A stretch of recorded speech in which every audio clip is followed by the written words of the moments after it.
What's going on, guys? Welcome back to WWE Network and Chill, where I, Graham G.S. and Matthews, break down all the original content I watch on the WWE Network. Today we're talking the latest and probably last episode of Undertaker: The Last Ride.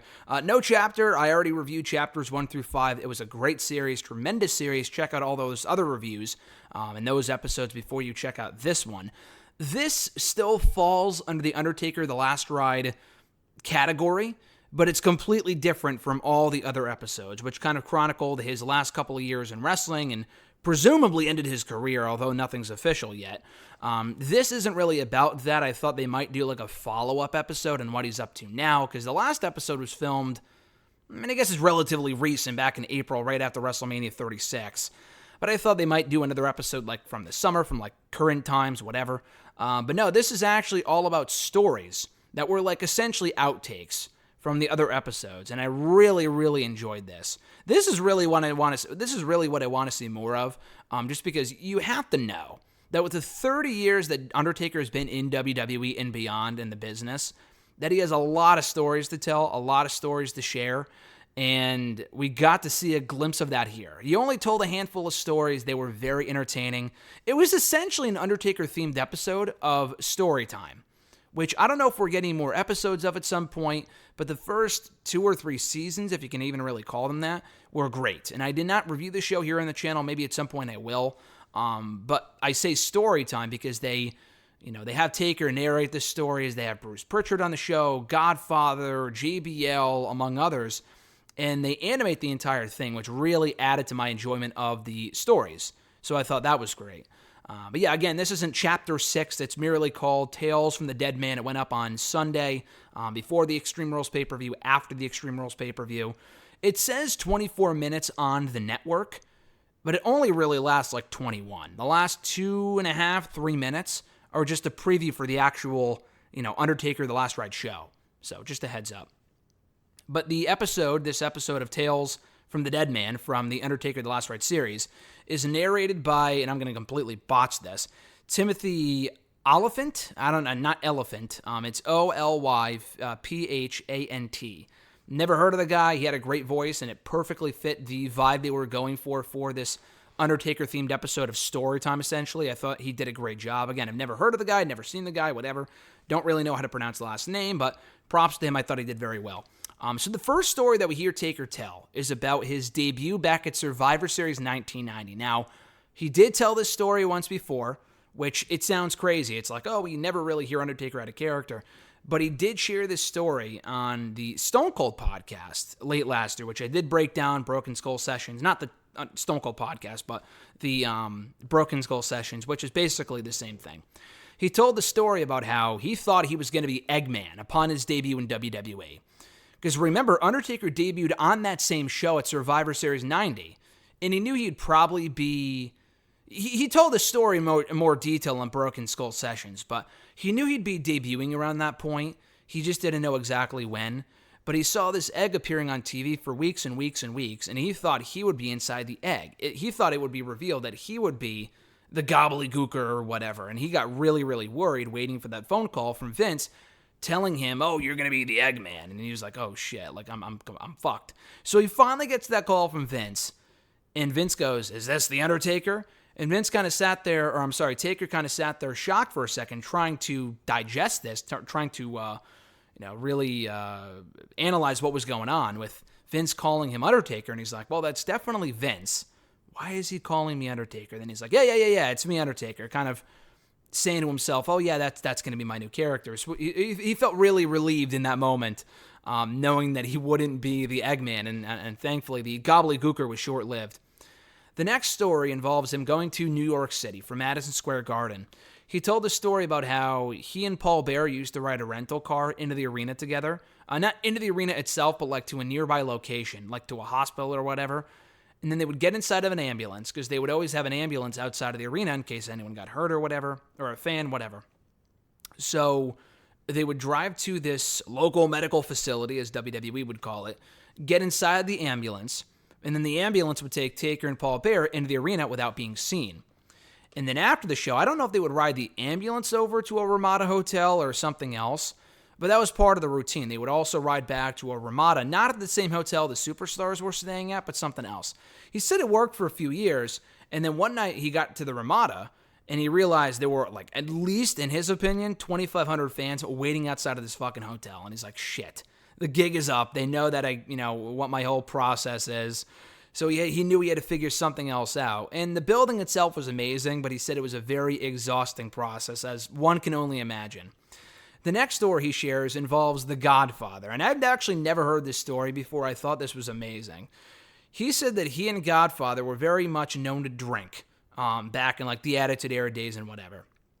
They were back at the hotel one night, and Undertaker saw Godfather's hat. It was like the typical hats that Godfather wears, like these nice like cowboy hats. I don't know if it's a cowboy hat. It's something along those lines. Taker liked it enough to tell Godfather, I really like your hat. And Godfather said, thanks, I got it from blah, blah, blah. And Taker's like, oh, I'll have to get one of my own. Godfather's like, well, you can have it. And then Taker was being kind and was like, no, I'll get my own. It's all yours. So it got to the point where he was, Taker was like, thanks, but no thanks. It got to the point where both of them wanted the other one to have it, where it got aggressive. Like they were literally brawling about how the other person should have the hat. Not about that they should have the hat, fighting over what they want. They wanted the opposite person to take the hat. And for Godfather anyway, I don't know about Taker, but probably Taker too. He doesn't really admit it here. It wasn't really a matter of wanting the hat or not wanting the hat. It was more a matter of principle that he said that he didn't want it. It's all yours. And allowing the other person to accept that. Godfather didn't want to accept it. Taker didn't want to accept it. So they just went back and forth with it to the point where Taker went into the bathroom, locked himself in, and then he sees the door kind of like breaking down. And Godfather, like, I don't know if he completely ripped the door off. Yeah, he actually did, because that's part of the story. He completely ripped the door out of off its hinges or whatever. And you just see him standing there saying, you can have the hat. It's like, dude, what the fuck's going on here? So Taker takes the door after he's done peeing, of course, and he breaks it over his own fucking head. And then he throws it off the balcony of the hotel. And I thought that this story was going to end way differently than it did. I thought he was going to say, oh, I hit someone or I got sued. Like, no, I don't know where the door went, but it fell off the balcony of the fucking hotel, which is funny. So Godfather gets pissed, okay? After he takes the door and he chucks it off the balcony, Godfather gets pissed at Taker, tackling him right in between the beds, like that part of the hotel, like right, like where the dresser usually is. Not a dresser, but like where the light is and the alarm clock, whatever. He tackles him right in between the beds. And it was at that point that Taker was like, fine, you know what, fine, fuck it, I'll take the hat. And Godfather was happy that he accepted it. It was very funny. Much like Godfather, Taker and Bruce Pritchard are also very close. I mean, obviously in storyline, Pritchard was responsible for introducing Taker to the WWE Universe at Survivor Series 1990. And the brother-love Undertaker connection didn't really last too long, but they are very close in real life. So both of them, they have Pritchard on the episode as well. They tell a story about how they were in Tennessee one night for TV. They needed to get to Atlanta, and they got lost on their way there. And it was a really sketchy neighborhood. They didn't really know where they were. Very odd neighborhood. Pritchard, I mean, actually, I was going to say Pritchard was dumb enough to stop. Taker was the one that was driving. Pritchard was in the passenger seat. They were both dumb enough to stop and ask some sketchy dude at like a gas station or whatever for directions. So he asks him, hey, we got to get to Atlanta. Do you know the closest way, like the fastest way to the interstate? And the guy goes, well, if I had maybe 10 or 15 bucks, like that would be enough to make me remember. It's like one of those type of deals. And usually he would just drive off. But like Pritchard sees, and Taker does too, sees other people starting to surround the car. And they're like, fuck, we're in a pretty bad situation. I got to go along with this, blah, blah, blah. And they knew they were in a very sticky situation here. So Undertaker, who was leaning back the entire time, the guy asking Pritchard for money, could not see Taker originally before Taker sat up, looked the guy dead right in the fucking eye, and the guy just gets freaked out. He gets all intimidated and says, oh, what the fuck's wrong with you, man? Why do you look like you just killed the dude? And clearly he was high or he was drunk or something. And Taker's intimidating, but why would you say, oh, why do you look like you just killed the guy, blah, blah, blah. But they just like get scared shitless, tell Pritchard where to go to get on the interstate, and they drive off. It was a very funny story.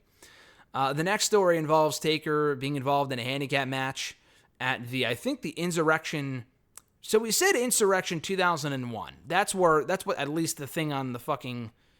Yeah, wait a second. This is Insurrection 2001.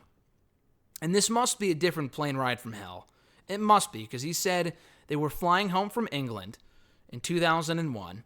And I guess that's where they were flying home from. They were also flying home from England, I think as well, one of those UK pay-per-views in 2002. And that's when the plane ride from hell happened that Mr. Perfect got fired for and Scott Hall got fired for. This must be a different plane ride from hell, because the only story that Taker shares here involves Kurt Angle and Vince. So every long charter flight from the UK to the US and vice versa must have been crazy. This probably wasn't the worst of it. I feel like if there was more shit going on, he would have noticed it. But the only thing he says is that anyway, to kind of backtrack a little bit, it was Insurrection 2001. Taker's involved in a handicap match against Triple H and Stone Cold Steve Austin. Stone Cold, I don't really know how to describe it, but Taker's on the ropes. You probably know what I'm talking about.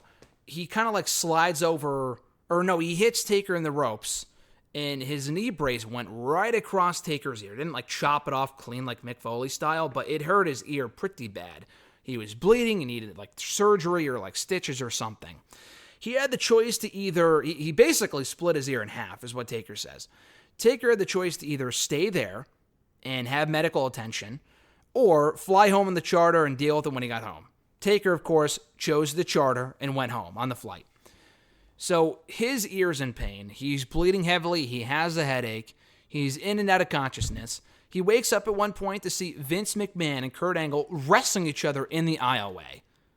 And again, this is why I feel like it's a different plane ride from hell. It's a different plane ride from hell because I don't think Vince was involved in anything on that 02 plane ride from hell. Maybe it's two different ones. Maybe it's the same one. I don't know. But basically, Taker sees Kurt Angle putting Vince in not in an ankle lock, but he was on top of Vince. Taker had no idea what the fuck was going on. He's thinking to himself, why is Kurt Angle on top of my boss? Why is he on top of Vince McMahon? So he goes over to Kurt, he puts a chokehold on the guy, and he chokes him out, and some of his final words were, Taker, you're choking me, blah, blah, blah. And then he passes out. And then he realized, they were just playing, blah, blah, blah. By that point, it was just, it was too late. So Angle passes out, Taker goes back to sleep. And when he woke up, when the flight was over, he realized it was a wild flight. I really wish we had heard more from that story. Again, I don't know if it's the same plane ride or if it was something different. I'm not sure. He made it sound like it was, because they made it sound like it was the plane ride from hell. But either way, it was a funny story. Another story here, this is kind of on the shorter side, but I think there's two more here. Typically the Bone Street crew, which I don't know who else was a part of it. I think JBL, definitely Yokozuna, Godfather, Taker, among others. They were playing cards. That was one of their favorite things to do. One of Taker's fondest memories is playing cards with the Bone Street crew, the BSK. So Taker, why, I don't know. But during the course of a card game, he was flicking matches on people that were already on fire. One of them landed in the back of Yokozuna's hair. Yokozuna didn't know. So 5 guys are punching the shit out of Yokozuna, trying to put the fire out. Nothing works. I don't know how ultimately they got the fire out. Taker doesn't explain that part. But what he does say is that Yokozuna just laughed it off. The guy didn't give a fuck. I don't know how much hair he lost or what the fuck happened, but he just laughed it off. He thought it was hilarious, and he said he really misses Yokozuna. The last story here involves Wrestler's Court, which, of course, he has explained before. I think Taker, again, talked about this on the Broken Skull Session show with Stone Cold back in November. Wrestler's Court is where they take wrestlers who have, heat backstage or need to be, disciplined, whatever, by the wrestlers themselves. They take them backstage and figure out a proper punishment for that person. Undertaker was the judge, jury, and executioner, according to JBL himself.